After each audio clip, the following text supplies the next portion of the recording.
All right, so hear me out. Brett Yormark says, hey, everybody in the Big 12, you get $30 million free dollars. Everybody in the Big 12 said, no, we don't want that. Why? I got my boys here to answer. This is the Dose Grande Squad. You're talking ball with the Big 12 squad.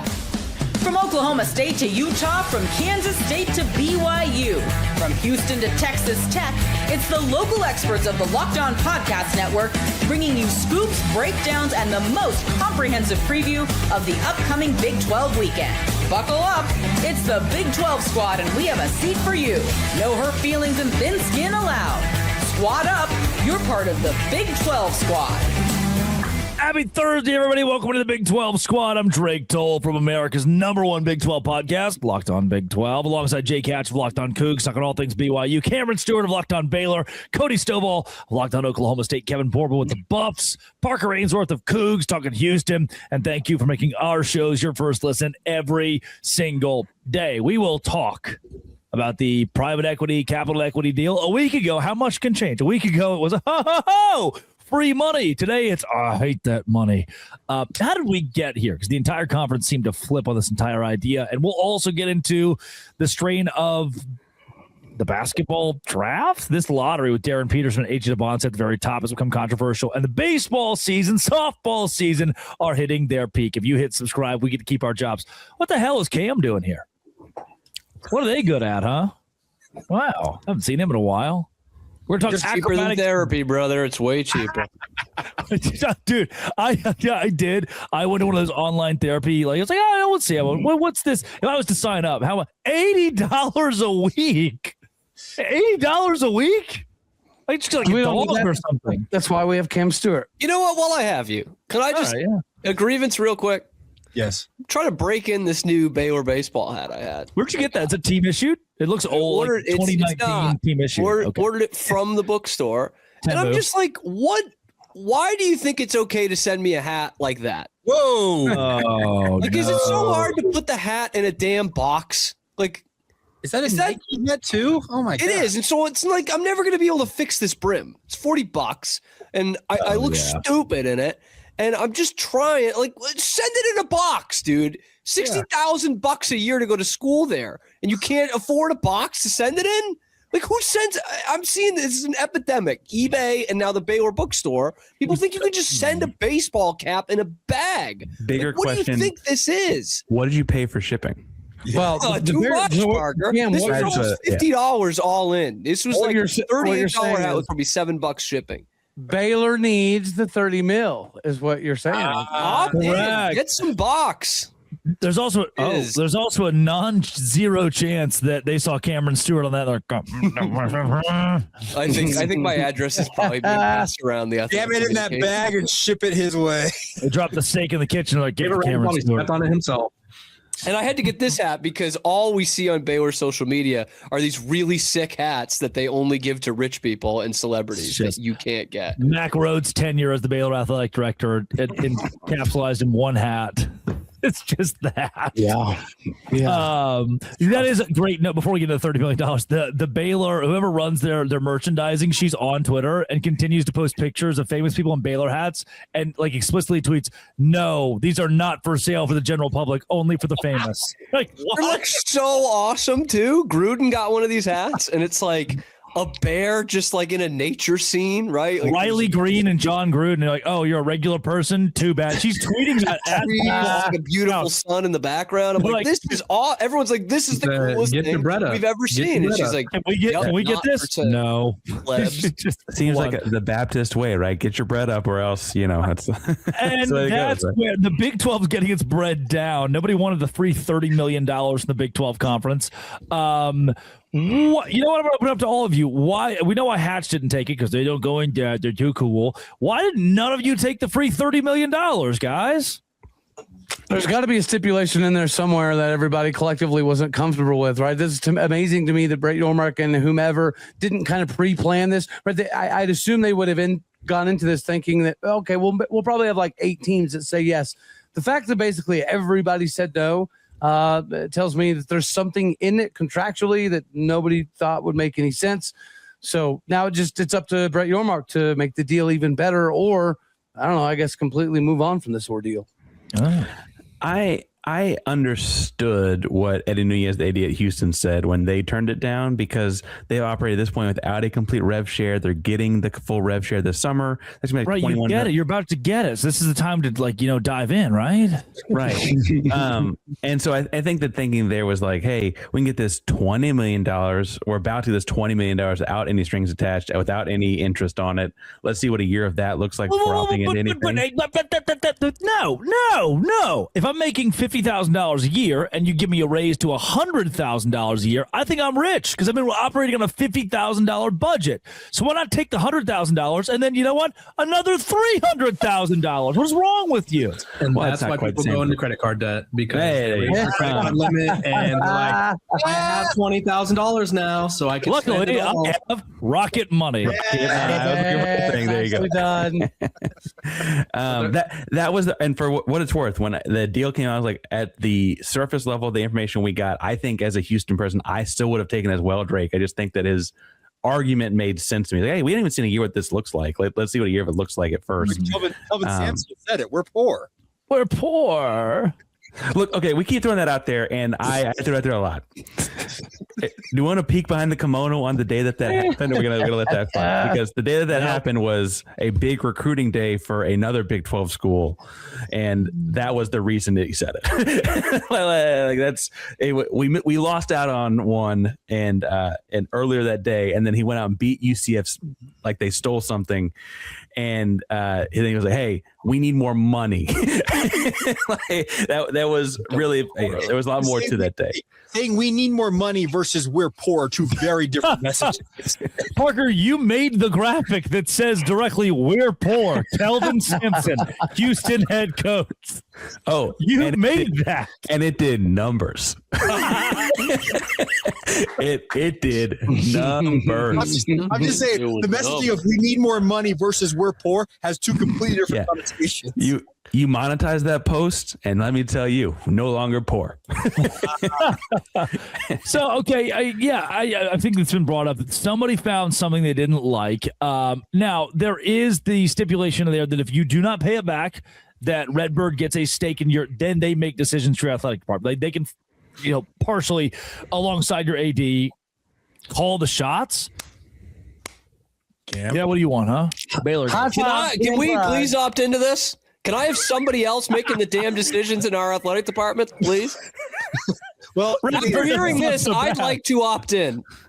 The other side of it, Drake, as I understand it, reading about this, is that RedBird will get first right to pull a cut of your TV revenue money going forward if you do opt into this deal. So that could be part of this, Cody, that people just don't want RedBird dipping into their pocketbook before they even get access to it. Yeah.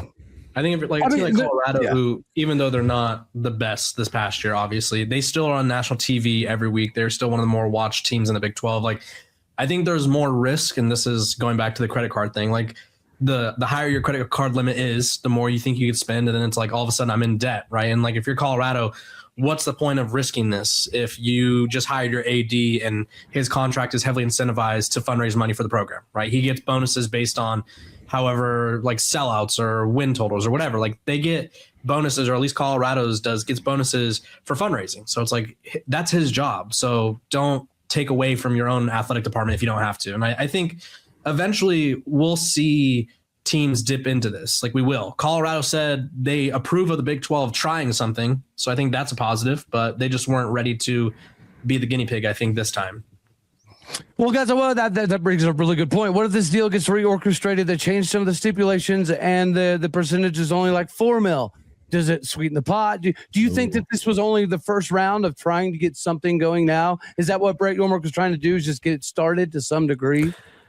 Maybe. I think you have to like get the ball rolling, because like what if there's like a recruit where your program's like for Houston, what if Kayshawn Henderson was like, you know what, I don't know if this is the right place for me, and Houston's like, okay, we're gonna get $5 million from this donor for you. Like maybe that's how we see it implemented, rather than just like an overall lump sum of like, yeah, we'll take all 30. I wonder if this is all really icing around the issue or something. Like because truthfully, the big deal to me is that the Big 12 offices themselves are now going to be working with RedBird. And I think we talked last time about how like that has a big TV implication down the road. I almost wonder this is all just dancing around the actual thing. Yeah, CBS and TNT are subsidiaries of RedBird Capital, which, by the way, are TV entities the Big 12 may want to do business with. Yeah. I mean, let's go there next. Did the Big 12 just spurn its relationship with a big money partner? This is Locked On Big 12, the Dos Grande Squad. First, speaking of money, today's show is brought to you by our friends at Rocket Money. Like I'm 25 years old. I don't know, dude. I go to my account. I'm like, oh, where did all the money go? It's guys, I have all these subscriptions that I have not canceled yet that I didn't even know about. I forgot about. Where did my money go? That's where it went. The subscriptions. That's where Rocket Money comes in, helping you take control of your finances all in one place. Tracks all your subscriptions in one spot, can help you cancel the ones you don't need with just a few taps. Automatically categorizes your spending so you can actually see when your money is going and set budgets, get alerts, stay on top of your upcoming bills. Rocket Money is a personal financial app that helps find and cancel unwanted subscriptions, monitors your spending, and helps lower your bills so you can grow your savings. Let Rocket Money help you reach your financial goals faster. Join at rocketmoney.com/locked-on. rocketmoney.com/locked-on with our friends at Rocket Money. It is the Big 12 Squad. I want to remind you, insert any show name here. .supercast.com for everyday ad-free Locked On Big 12 or the Locked On Big 12 family of podcasts for our everydayers. Locked On Baylor. .supercast.com. Locked On Cougs. .supercast.com for everyday ad-free Locked On shows. The RedBird relationship with national partners. I saw this was like great. Everybody buy in except for BYU because they're BYU. Everybody buy in, take your $30 million, pay it back in a couple years, and let's get an exclusive deal with CBS to pay us $1 billion for our TV and our football games. If I'm RedBird, I'm like, what the hell, man? We went through all of this with the Big 12 front office just for every school to say no. This is a colossal fall apart. From the standpoint of the Big 12 front office and the C-suite with Brett Yormark. Yeah. Yep. I guess Yep. it's a fall apart if they were banking on 6 or 8 schools, like Cody said, signing up for this, right? If the truth is they were just trying to build the relationship, I think that's pretty well, like the Big 12 offices are in DFW. I just can't imagine they did all of this expecting only 1 or 2 teams to buy in.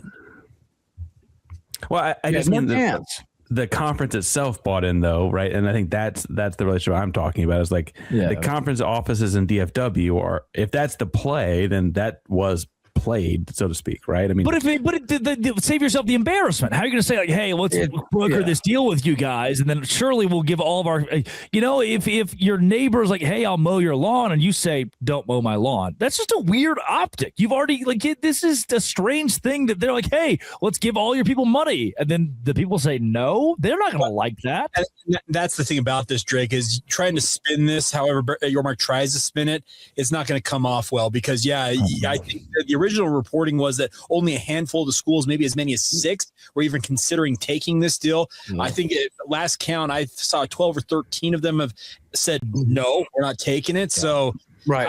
I just don't see a way that you spin this any way that makes it look like, hey, we're good over here. All's good.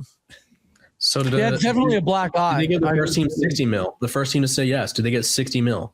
Oh, that's my thing is like Hatch and I crossed over this week. If Iowa State's the one who's like, well, if nobody else wants it, we'll take all 500. Originally it was here's 500. It's divvied out equally amongst the teams. If that pot's still full, this is the loophole. It's a big loophole. Hope hat comes off. It's a big loophole. But $500 million for the Baylor Bears today, you'd win the next 3 college football playoff championships. $500 million is way more than anybody else has. Anybody could wish for it in Iowa. With $500 million, does Dave Aranda win 3 championships? No, I still need someone else calling the shots. 3-9 Baylor Bears. I'd like $500 million and a consultant, please. Drake, I'm going to dredge back up the topic you and I talked about. I brought this up. Utah's been talking about this Ocho Partners deal on their own capital deal. They wanted to get up to $500 million from Ocho Capital. If they're the only ones that are standing there holding the bag from the Big 12, maybe that's the $500 million they get instead of doing this other deal. So we've mentioned Iowa State, but I think Utah is actually the most interesting one that has not taken it to date, right? Because they were legitimately they love this stuff. This is their whole deal. Yeah, they were dabbling in taking on private equity outright, not like a capital deal from a private equity firm, like an actual private equity deal. Yeah. And this, to me, if you were already going off that cliff, is a much better. I mean, it's a much better parachute, so to speak, if you're jumping off the cliff. To me, it's a line of credit to your point, Parker. It's not having to spin off an entire entity to create a new deal for your athletic department. So that's a good point on your part. That it's just you're taking a $500 million line of credit that you can utilize. Or what if they just need to revise the deal? Like, what if it's just like the 10% interest is too much, or the fact that it's like, hey, by the way, like we may or may not be calling the shots in a few months, like small fine print there. Like maybe they need to revise that. And I think Brett Yormark, he kind of has to take that on the chin and be like, yeah, we let them have too much stake in something, and all the teams. I mean, why would you take that deal? Like right now, outside of having the money, there is a lot more risk than there is reward, and we all know that borrowing money from people ends up, you end up with a broken kneecap, right? Sure. Have we come up with an answer yet? Have we come up with an answer for if one team took $250 or $500 million and they won at the highest level of college football? Because again, Ohio State's roster, 50 million, 55 million. Your roster, 105. You're going to beat Ohio State. If someone just does that, is that not a loophole? I get it sounds kind of stupid, but someone tell me how it's stupid. Someone push back on one team taking all the money and being the best school in college football and riding off into the sunset. You have to be able to afford to pay it back, right? Right. I mean, and as the Baylor Redbirds, and then suddenly you are the Baylor Redbirds. You are the Baylor Bears. That doesn't sound too bad, though, actually. But if I Redbirds send their hats in boxes, I think they're underestimating like paying it back part, Drake. Like you do have to pay this money back. It's not just like a hey, you get this money. Like Cody Campbell, Texas Tech, is giving them this money, and he's like, I live for this. Like Old Yeller dies the end of the movie. Like Old Yeller dies the end of the movie. Let's be practical. Old Yeller dies the end of the movie. I hadn't finished the movie yet, Drake. Sorry. Well, he doesn't die. He gets shot. He gets killed. He dies because they make him die. Are you tell me who did it then? If you're Life of Men, surely that has a happy ending, right? No one gets shot there. You can be like, well, there was that movie a few years back. Was it with the guys with the cross country team in the middle of West Texas, whatever it was? They win the championship. That doesn't happen. The middle of California. Yes, that movie. It doesn't happen like that. If I buy a dog, it's $1 million dog. You buy a dog for $15. My dog's going to win the Thanksgiving Day dog show. If my roster's $100 million and yours is 50, or in the Big 12, yours is 20, my roster's going to win the football game. I bet on myself. I take that money. I win at the top of college football for 4 or 5 years, and I do what Clemson's doing. Clemson did this, and they ran off to the side. Yeah, you're poor because you're asking to be. You denied us making you rich. Yeah, but spending the most doesn't always mean you win. Indiana very clearly did not. They spent a lot of money. But I'm not talking about spending the most. I'm talking about $100 million dog versus a $500,000 dog. Those are two vastly different dogs. Drake, my only pushback on this is I wonder, you talk about the fine print, something in there. I wonder if there's a cap amount of money you actually can take. Is it 30 million capped? That'd be the only thing I can come up with. If there's a cap take. What if it's 30 million over 10 years? So it's like you get 3 million a year, and it's like, what's the point of that? Because like at that point, if we just fundraise enough, or like we get on TV like 5 times and cut our tennis team, cut our golf team. But that has to be locked on. But nobody can answer that question for me either. I have so many questions that no one can answer. Okay, our golf team is spending $2.9 million a year.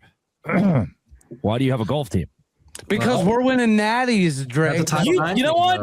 The only person who shouldn't be the others of you. Why do you have golf teams? That guy can have a golf team. The rest of you can't. It's a Title IX thing. Because Jay Goble needs a job. All right, whatever. The Baylor golf coach needs a job. There's a very famous singer who could just completely fund the Oklahoma State golf program. Willie Nelson, just by himself. Willie Nelson. Darius Rucker. Dude, it's Ice Spice. Getting close. Ice Spice's hair is the same color as the Oklahoma State school. Coincidence? That sounds like a partnership meant to be. Oh, this is an invigorating conversation that could go longer, but that would make it less fun. We're going to talk about it next week. It's time for baseball on the Dos Grande Squad. No. Oh, here he comes. Is that a Hall & Oates? Hall & Oates? Hall & Oates, Cam. Hall & Oates, is that it? Man, both of them, yeah. Both of them. Not friends, by the way. Strictly business partners. Don't even say they're friends. Creative partners. Hollow Notes. Mountaineer Paul, here he comes. Is West Virginia the best baseball team in the Big 12 Conference? I would say yes. Obviously, West Virginia, chest, good baby. No, listen, man. Parker. You go into Lawrence and you sweep Kansas, the number 7 team on the road, the first top team West Virginia has ever taken on the road to do something like that. It was really good. We really had a great time watching that. And West Virginia set the tone in this series. They really did. They dominated throughout. Kansas really only had life in one of the games where they started with back-to-back home runs to start the game. Then West Virginia won that. But, I mean, you in that thing with a 13-2 run rule game, and it was an insanely talented roster from top to bottom on display. And, I think they didn't finish a sweep. They embarrassed them. The number 7 team in America on their own field. The best team in the league. Honor code violation. Honor code violation. So, we answered it, man. Sean Smith blasted that 2-run home run into the third. That was really good. Great word choice. The 6th was great. Like, I really had a good time. Gavin Kelly, Sean Smith, Paul Schoenfield, the pitching staff, everybody killing it right now in Morgantown. Before we get to Cody, who might be who's also very hot Big 12 baseball team, Parker Ainsworth, baseball. I hear we're getting a new coach in a couple weeks. Our coach's contract runs out, and they have not had an extension. And I think they're just going to let the problem take care of itself, like they said in the movie Office Space. Watch spoiling movies, right? They take care of itself. Look, the deal is Houston's got no reason to be bad at baseball. There's no reason to be bad at baseball. Yes, and they are. Yes. Second highest funded team in the league, by the way. If you didn't see that, came out earlier. Oh, MP. Did you guys see this? He's already dead, Paul. He's already dead. Don't just. I could use that, Paul. I could use that. I think he's talking football, but in terms of baseball, I was saying with Houston is like I think I've heard that was pre-pod or at the start of the pod, but like if you took the second tier of Division I players from the city of Houston and the greater Houston area, you put together a team that would at least be above 500 in the Big 12. Who said that? Yeah, absolutely. It's really strong, and there's great coaching in the area. I mean, there's a reason Rice dominated for so long when they did. Berkman's Rice. 20 years ago, yeah. We don't say that where I'm from. We say Rice. Yeah, he's 100% right. There is zero excuse for Houston to be this devoid of talent with the resources and the capabilities that they have. It's pretty crazy. Yeah. And the shame is like, and now I'm on a tangent, but like it doesn't take being in a high major conference to go to baseball either. Like Dallas Baptist in Texas has existed, right? And like you could have built a good program as an American conference school and you still didn't really, right? And like that's I think why people are fed up about it. But anyway, that's my soapbox. Anybody else? Baseball? Cody Stovall. It is your Astros right now. We're mother trucking pretty good, fellas. I would say obviously they're the hottest team in the conference, but I would say Oklahoma State is easily the second hottest team in the conference right now. Right? You have sweep versus Tech, you have sweep versus TCU. You take 2 out of 3 versus Arizona State, and I think it's fair to at least throw out there.